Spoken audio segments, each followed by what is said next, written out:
આ જો ને આજ ખાવા જવાનું હતું, ખાઈને આવીને બહાર બેસી જાવ આખો દિવસ શેખ હોજ ઊંધી ગપાટા મારશે.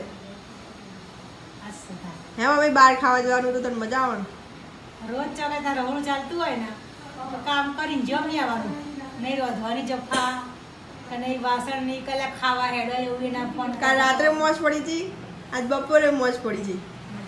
હવે રાતનો પ્રોગ્રામ શું હોય? ઘેર જાનકી કાકીને ઘરે. મારા ઘેરે જાનકી કાકીને ઘેરે પરમ દિવસે તો ખરાયા. હવ આપણે બધે ખાવા જ જઈએ. તો જાનકી કાકીને આપણા ઘર પ્રોગ્રામ કરી દઈએ સાંજે. હા હેડો. રોટલા ને શાક ભાવશે તમને? મને તો ભાવ જ છે ને.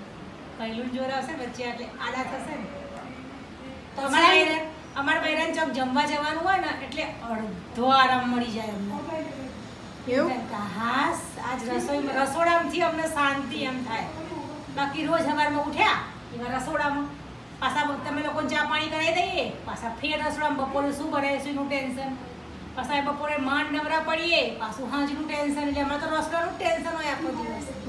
એટલે રસોડું ના બનાવવાનું ત્યારે અમને શાંતિ હોય કે ના હોય. એક દાળ તો રજા મળે ને. હવે તો શિયાળો આવશે ને એટલે બધાના લગ્ન ચાલુ થઈ જશે ને.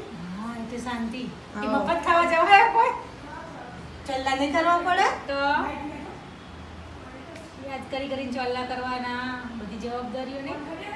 હા હેડો કરો વાતો. અમે વાતો કરશું. કરો 20 મિનિટ અડધો કલાક કરો.